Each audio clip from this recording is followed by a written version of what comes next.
నమస్తే వ్యూవర్స్. నేను రెవెన్యూ శాఖలో పనిచేసి రిటైర్ అయిన ఉద్యోగిని. 1990 వరకు కూడా 92 వరకు కూడా విచిత్రం ఏంటంటే ముగ్గురు పిల్లలు ఉంటే పోటీ చేయనీయలే. ఆయన నామినేషన్ వేస్తుంటే ఇమ్మీడియట్గా మా వాళ్ళని వెళ్ళి ఎంక్వైరీ టైపు అతని ఆప్షన్ ఫామ్లో పిల్లలు ఎంతమంది అంటే ముగ్గురుని పెట్టుకొని ఇద్దరిని ఇచ్చిండు అనుకో, డిస్క్వాలిఫై చేయడం అనేది మేము చేసేవాళ్ళం. 42nd అమెండ్మెంట్ ఇప్పటివరకు కూడా అమల్లోనే ఉంది. అది అంటే యావత్ దేశం ఒక ప్రగతిశీలమైన ఆలోచన. అంటే భూమి తక్కువగా ఉంది, జనం ఎక్కువైనట్టయితే మనకు స్పేస్ సరిపోవడం లేదు, తిండి గింజల షార్టేజ్ అవన్నీ ఉంటాయి, రకరకాలు ఉంటాయి ఉద్దేశంతో ఒకరే ముద్దు, ఇద్దరు హద్దు, ముగ్గురు వద్దు. అంతకంటే ముందు ఇద్దరు లేక ముగ్గురు పిల్లలు చాలంటే మేమంతా ముగ్గురు పిల్లల దాంట్లో ఉన్నాం.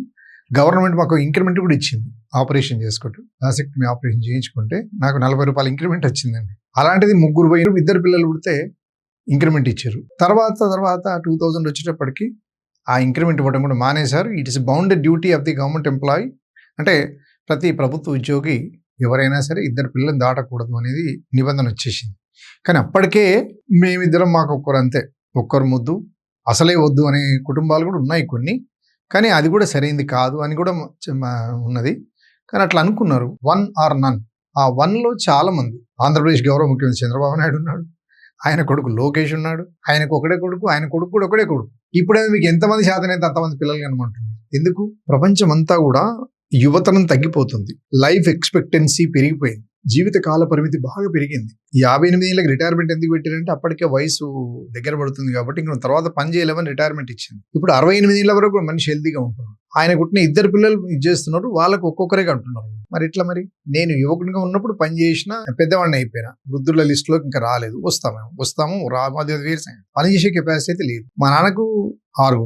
అందుకని జనం బాగా పెరుగుతూ వచ్చింది. ఇది ఒక కోణం. ఇప్పుడు అంటున్నది ఏంటంటే సదరన్ స్టేట్స్ లో ఒక మంచి ప్రతిభావంతమైన ఆలోచన ఉంటుంది, ప్రగతిశీలమైన ఆలోచన ఉంటుంది.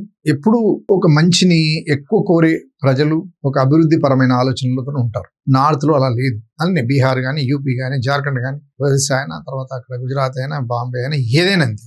వాళ్ళకి ఇప్పటివరకు బర్త్ కంట్రోల్ లేదు. వాళ్ళు తమిళనాడు నంబర్ 1, తర్వాత కేరళ, తర్వాత ఆంధ్రప్రదేశ్, తర్వాత కొంత గొప్ప కర్ణాటక, తదనంతరం మహారాష్ట్ర.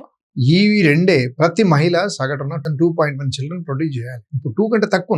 కాబట్టి ఆ పరిస్థితి వస్తుంది. కాబట్టి యువత తగ్గిపోతుంది. కాబట్టి మీరు ఒక్కరినే కాదు, ఇద్దరినే కాదు, ముగ్గురిని కాదు, తమిళనాడు రాష్ట్ర ముఖ్యమంత్రి ఎంకే స్టాలిన్ 16 మంది పిల్లల్ని కనండి అని అంటుండే ఆయన. ఇప్పుడు చంద్రబాబు నాయుడు ఇద్దరి తర్వాత మీరు ఎంతమంది కట్టినా నేను 25,000 ఇస్తా అంటుండే. ఏమైతే 25,000 ఎందుకు? అది ఎవరు కనాలి? మీరేమో ఒకరిద్దరు కానీ ఆపేసి ఇది చేస్తారు. కింద ఉండే బడుగు బలైన వర్గాలేమో 10 మందిని కలిపి మీకు ఓటేయాలనా అనేది ఒక ప్రశ్న వస్తుంది. అంటే మీ ఓటు కోసం అనుకుంటున్నారా, లేకపోతే దేని గురించి అడుగుతున్నారు? మరి తన కెపాసిటీ ఇద్దరే, ఒక కొడుకో బిడ్డనో లేకపోతే ఇద్దరు బిడ్డలో ఇద్దరు కొడుకులు పుట్టిరు అనుకో, ఉన్న దాంట్లో పంచుకొని తింటారా చేస్తారు అనేది ఆయన ఆశ. 60-70% ఉన్నటువంటి below poverty line, above poverty line, lower middle, upper middle 80% ఇందులోనే ఉన్నారు. పోలో 40 కంటే మరి వాళ్ళకి ఇచ్చేది ఏంది? మరి ఒక ఎంప్లాయ్మెంట్ అష్యూరెన్స్ చేయగలవా? ఒక ఇల్లు అష్యూరెన్స్ ఇవ్వగలవా? అతను తాగిన నీళ్లు, కొంత భూమి, ఏమి అష్యూరెన్స్ ఇస్తూ మీరు పిల్లల్ని కనమంటున్నారు? 25,000 ఇస్తే అయిపోద్దా? వాళ్ళకి ఏదో ఎంకరేజ్ చేస్తామంటున్నారు. వాళ్ళకి ఎవరికి పిల్లలుగానే అనడానికి కొన్ని ఉంటాయి కదా సంస్థలు, వాళ్ళకు. అంటే మీకు అవసరం వచ్చినప్పుడేమో బంద్ చేయమంటారు. అది మీ నిర్ణయం అన్నా, ప్రభుత్వాన్ని నిర్ణయించాలన్నా, కుటుంబం నిర్ణయించాలన్నా, పెళ్లి చేసుకున్న భార్య భర్తలు నిర్ణయించాలన్నా, వాళ్ళకున్న ఆర్థిక స్థితిగతులు ఏంది, వాళ్ళకున్న సామాజిక స్థితిగతులు ఏంది, ఎక్కువ మందిని కంటే పోషించగలడా? ఇప్పుడు కొంతమందిని ప్రత్యేకించి ముస్లిం సమాజాన్ని 5 అంటుండు, 10 మందిని అంటుండే అనేది వాళ్ళ మీద నానా బూతులు తిట్టేసినాం, ఇంకా తిడుతూనే ఉన్నాం.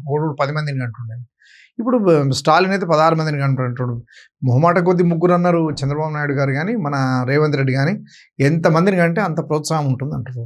మీరు ప్రోత్సహించడం బాగానే ఉంది, కానీ వాళ్ళు కరెంట్లను చూసి ఎందుకు తిడుతున్నారు? వాళ్ళైతే వద్దనిలే, మనమే వద్దనుకున్నాం. కానీ ఏంటంటే డీలిమిటేషన్ అనే ఒక భూతం మన మీద వచ్చి పడబోతుంది. దానివల్ల పార్లమెంట్ సీట్లు తగ్గిపోతాయి, అసెంబ్లీ సీట్లు తగ్గిపోబోతున్నాయి, మాకున్న పొలిటికల్ పవర్ తగ్గిపోతుంది అనేది కూడా మేజర్ బ్యాక్గ్రౌండ్. బీహార్లో మినిమం 4 నుంచి 6 గంటలు వాళ్ళు ఇప్పటికీ యాజ్ ఆన్ టుడే చిన్నప్పుడు పెళ్లి చేసేసి పడేస్తున్నారు. వయసుతో సంబంధం లేదు, వాళ్ళకి పెళ్లి అయిందా కాలేదా. యూపీ, బీహార్ అయితే పరమదారుణం. అందుకనే మాటిమాటికి అవే వచ్చిన పార్టీలే వస్తున్నాయి. ఎంత చదువు తక్కువ ఉంటే, ఎంత అజ్ఞానం ఉంటే అంత అజ్ఞానం ఎన్నుకుంటారు. ఈ జనాభా తరుగుతుంది అనే బాధతోని జపాన్ ఆల్రెడీ ఇన్స్ట్రక్షన్స్ ఇచ్చేసింది వాళ్ళ పౌరులకు, మీరు ఇంతమందిని కనండి అని. సౌత్ ఆఫ్రికా అదే సమస్యలో ఉంది. ప్రపంచంలో అత్యధిక జనాభా కలిగిన నంబర్ 1 కంట్రీ చైనా ఏదైతుందో వాళ్ళు కూడా ప్రోత్సహించడం మొదలుపెట్టారు. రెండో బిడ్డను కంటే మీకు ఏం కావాలనో చెప్పండి అది ఇస్తా అన్నట్టుగా మాట్లాడుతుంది చైనా. మనం కూడా అదే స్టేజ్కి వచ్చినాం. మనం కూడా మన రాష్ట్రం కూడా పక్క రాష్ట్రం కూడా సదరన్ స్టేట్స్ అన్నీ కూడా మీరు బర్త్ కంట్రోల్ అనేది కరెక్ట్ కాదు, మీరు ముందుకు వెళ్ళండి, పని చేయగలిగే యువత తగ్గిపోతుంది, వృద్ధుల సంఖ్య పెరిగిపోతుంది, పని చేసే వయసున్న పిల్లలు తగ్గిపోతున్నారు, ఎట్లా మరి తర్వాత కింది తరం ఎట్లా ఉండాలి, పని ఎవరు చేయాలి అనేది అదొక కనపడే ప్రశ్న. అయితే మరి దానికి జవాబుగా మనము సమాజంలో పనిచేస్తూ ఉంటున్న వ్యక్తులుగా ఉన్న వాళ్ళకి ఇల్లు లేదు, ఉన్న వాళ్ళకి ప్రాపర్ షెల్టర్ లేదు కాబట్టి ఈ 25,000 కాదు, మేము మా ఇష్టంతోనూ కనే ప్రజలు ఎవరైతే ఇద్దరినే కంటామని అనుకుంటున్నారో అదనంగా ఏమి ఒక్కరు ఎక్కువైనా కూడా ఆయన బాధ్యత ప్రభుత్వం తీసుకోవాలి. ఆ హామీ ఇస్తే 4 గంటలు 6 గంటలు. లేకపోతే బీహార్లో పిల్లలు కన్నారు, అన్ని రాష్ట్రాలలో లేబర్ వస్తున్నారు. మొత్తం కేరళ రాష్ట్రం చివరిలో కూడా బీహార్ లేబర్ ఉంది, అదే కేరళ రాష్ట్రం చివరిలో ఉత్తరప్రదేశ్ లేబర్ ఉంది, జార్ఖండ్ లేబర్ ఉంది, ఒరిస్సా లేబర్ ఉంది. ఇక మన పిల్లలను వేరే చోటికి లేబర్గా పోవాలి అని అనుకుంటే నిజంగా మీలో ఉంది సీరియస్నెస్, సంకల్ప స్థిరత్వం అనుకుంటే మీరు కనండి. మేము బాధ్యత డెలివరీ ఎక్స్పెన్సెస్ కాదు, మేము మిగతా అన్ని బాధ్యతలు తీసుకుంటామని ప్రభుత్వం హామీ ఇస్తే నిజంగానే ఇవ్వగలిగితే ఆయన పుట్టగానే ఆయనకు 120 గజాల జాగా, ఒక ఉద్యోగం, అలాంటి అష్యూరెన్స్ ఇస్తే ఎంతమందినైనా కంటారు. అవసరమే. డీలిమిటేషన్ అనేది మన దగ్గర రాష్ట్రాల్లో పార్లమెంట్ స్థానాలు తగ్గిపోతారు. ఇంకా జీవిత కాలంలో ఖచ్చితంగా మన పార్లమెంట్ సీట్లు తగ్గిపోతాయి. ఇక్కడున్న యువజంట ఎవ్వరు కూడా వాళ్ళ జీవిత కాలంలో ప్రధానమంత్రి కాలేదు. అయితే ఉత్తరప్రదేశ్, నెక్స్ట్ ప్లేస్ యూపీ, ఈ 2 రాష్ట్రాల నుంచే రాజ్యం వెళ్ళే దశ ఉంటుంది, ఎప్పటికీ ఉంటుంది. ఎందుకంటే పార్లమెంట్ సభ్యులు వాళ్ళే ఎక్కువ ఉన్నారు కాబట్టి. మీరు కూడా ఆలోచించాలి, మీరు కూడా సోయి తెచ్చుకోవాలని మాత్రం పరుషంగానే వాడుతున్నా. మనము ఏదైతే మనకుండే ఒక ప్రగతిశీల భావజాలాన్ని గౌరవించాల్సిన బాధ్యత ఉంటుంది. మన సీట్లు తగ్గడం కాదు, వాళ్ళ సీట్లు ఇంకా పెరిగిపోతాయి. మనం మైనారిటీ పడుతుంది, మా 2 రాష్ట్రాలు కలిపే రాజ్యాన్ని వెళ్తాయి. కాబట్టి ఈ అధిక సంతానం అనేది ఎంత ఈజీగా చెప్పగలుగుతున్నారో వాళ్ళు పెరగడానికి ఇవ్వాల్సిన అష్యూరెన్స్ కూడా అంతే ఉంది.